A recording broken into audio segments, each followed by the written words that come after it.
In my personal opinion, I believe that because of the Second Amendment, anyone should be allowed to keep and bear arms. And I said anyone. Anyone. Now, through due process, you can lose your right to keep and bear arms. That means if you're a convicted felon, due process has come, and as part of the punishment, you will, lose your right to keep and bear arms. However, I personally believe that there should be a time limit or a time frame set on that. Meaning, is it a life sentence? Is it a 5-year prohibition? We shouldn't just say if you're a felon, period, it's a life sentence to never defending yourself. I don't agree with that. Some people commit felonies and they get 1 year in prison, and then they get out and they go back to their lives. They should be allowed to vote and keep and bear arms. They can also get a felony for mail fraud as opposed to a felony for assault with a deadly weapon, right? I mean, those are different felonies. What do you think of an age? None, because the Constitution, you have to think back to the time of the Founding Fathers. Muskets. Regardless, actually, they had many things. They had flintlock pistols. They had muskets. They had repeaters. Eventually, they had repeaters, but they also had I forgot what the gun was called. It was a multi-barreled gun that could go pop, pop, pop, pop, pop, pop, pop, pop. So they had fast-firing capabilities. Regardless, back then, let me ask you a question. The year is 1770, and there's a farm, and the farmer has 5 children, ranging from 17 down to 7. Do you think all of those children will be working the farm, working the fields? That 7-year-old has a 22 or the equivalent thereof in 1770, and he is trying to get rabbits and pigeons and squirrels because he's got to learn and he's got to do his part. And maybe not the 7-year-old, but maybe the 12-year-old is told by the father, we got a boar problem. If you see him, take the musket and deal with it. Yeah, very likely the children were armed. Now, there are questions about population density and how that impacts a lot of these laws, in my opinion, but the Constitution will need to be amended if we want to make those changes. That is to say, I do believe it's reasonable to have an age limit to a certain degree. I believe it's reasonable. However, the Constitution does not dictate this. Therefore, I believe it is unconstitutional to bar a 16, 17-year-old, 15, 14, 13, 12, whatever, from bearing arms. Yeah. My concern is that we've been playing with age so much that now you have to be 21 in most states to smoke. Not even just to drink, to smoke. In Virginia, you have to be at least 21 for a handgun. Yeah. Now, that is crossing the line. I think anyone should say that's wrong because you're 18. You can join the military. Yeah. But they want 16-year-olds to vote. 15-year-olds can drive. So it's like, so you can drive at 15, different. but you can't smoke till you're 18, but you can't have a beer till you're 21, but you can go to Fallujah at 17 but and I think half. Another social aspect we should talk about here is parents understanding that they need to raise their children to be smart, responsible individuals and not allowing the state a big subject. And not allowing the state or Hollywood to do it for them. Yeah. Because when you do that, you teach people to be irresponsible. There's a huge problem with education in this country. And I think a lot of the fault is with parents saying, I'm just going to give my child to the iPad, to the TV, to the state. To the state. And I'm like, that's one of the worst things that you could possibly do. And I really think if you put on a lot of personal responsibility on people, I think most people will, of course, step up to the occasion, take on the personal responsibility, give their life purpose. Some people will win the Darwin Awards, yes, but when it comes to reducing harm, I do believe reducing harm in the long term is going to be the best way by promoting responsibility rather than dependence and people just relying on the state. I think long term it's going to help the most amount of people. I want to go back in time. You see these photos from the 50s or whatever of high school gun clubs. Yeah. Yes. They're great. If you raise kids to respect and understand firearms and firearm safety, I believe we would reduce violent crime would go down right away because people are armed and safe. Yes. And accidents would go down because kids would be well-versed and well-trained. A lot of problems we hear about with accidental shootings and kids getting access to weapons is that their parents hide the weapon from them and don't train them in any safety, but the kid says, I know where my dad hides his gun, and then not knowing anything about it, not being trained, not getting any safety protection or protocols, takes action. And there's a stigma to it. And a lot of people in Hollywood, of course, every movie has guns and they're all, having all these action scenes. There's a huge misconception. There's so much misunderstanding when it comes to firearms. And just by making it this kind of taboo topic where you can't really talk about it, you can't really practice it, you can't really have it, people, of course, naturally do want to have it. So what better way than to get rid of all of that, get rid of all that pressure, and to allow people, like you just mentioned, in schools, educate them about how to use it properly, because that is the only way to really, truly prevent harm. Not only were they doing guns in gun clubs in the 50s and 60s, do you ever notice how much healthier everyone looked?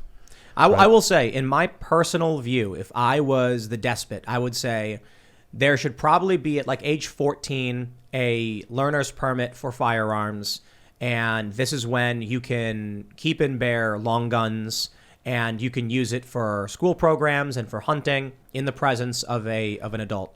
At 16, you are legally allowed as a human being to keep and bear arms and to defend yourself.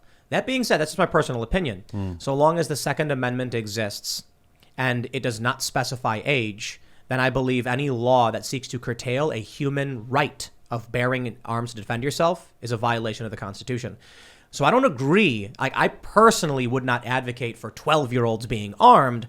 I do think, however, we need to legally, lawfully, constitutionally address the Second Amendment because it is broad. It is very broad. The right to keep and bear arms shall not be infringed.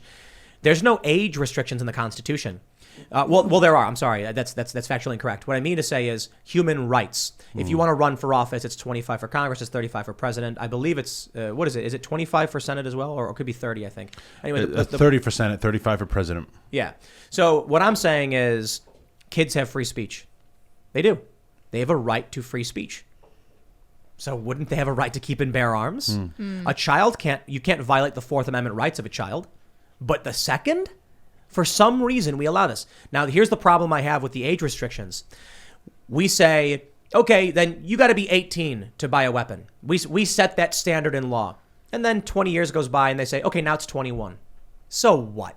In 10 more years, they're going to say 25, then 28, then 30, then 35, then 40, then 50. And then we think it's reasonable that only a mature adult of 50 years old should be allowed to keep and bear arms. No.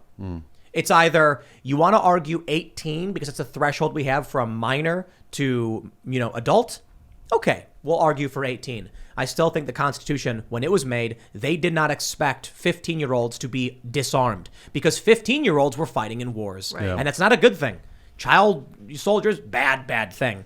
The point is, I think the Founding Fathers expected people to be giving their kids weapons to defend their property and their country. Heck, I think a half dozen signers of the Declaration were only like 21 or 22 or something. I mean, I think Thomas Jefferson was what, 26? Yeah, I mean they were all still pretty much kids, with the exception of Ben Franklin, right? They were all kids. There were a few who were like pretty old and up there, but it was a wide range of ages. There was a lot of young 20-year-olds who were considered wise and mature. And I started thinking about this because I was watching the movie The Patriot with Mel Gibson. And he literally hands his 10 and 12-year-old sons muskets, multiple muskets. How to reload. And tells them to fight in war. And I'm like, reload for your brother. That's right. Yeah. Reload for your brother while he's firing, and then he's providing cover. And, I think any reasonable person would be like, kids fighting wars is a very horrifying, bad thing. Well, look at what we're doing with, they talk about Kyle Rittenhouse. I tweeted this the other day, that a kid that age should not be patrolling the streets with a weapon of war. That's the exact age of people you want to send to Syria and Afghanistan in perpetuity to patrol their streets. How many 18-year-olds have we lost patrolling the streets of Fallujah for their peace and quiet? And it's like, he shouldn't be doing it in Kenosha. You know what? I mean, if you're going to send them over to another country and to maintain order, I admire the fact that he wanted to maintain order in his own country. I think, the defense in the Rittenhouse case is trying to get the gun charge.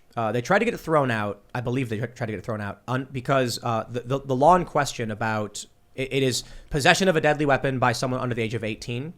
But Section 3C of the statute says that there's an exemption, which then cites two other provisions that you have to not be in compliance. If you're not in compliance with it, you're exempted or something. The simple answer is it says it only applies to people under the age of 16. I think that makes sense that the Wisconsin legislature said no one under the age of 18 can have a weapon. And then someone was like, what if it's my 16 or 17-year-old kid going hunting with me? And they went, okay. Oh, so then we'll put in the exemption that specifically says under the age of 16. The reason I think that language makes sense is because they wouldn't want to say a minor who's under the age of 18, but we only really mean ages 1, 2, 3, 4, 5, 6, 7, 8, 9, 10, 11, 12, 13, 14, 15.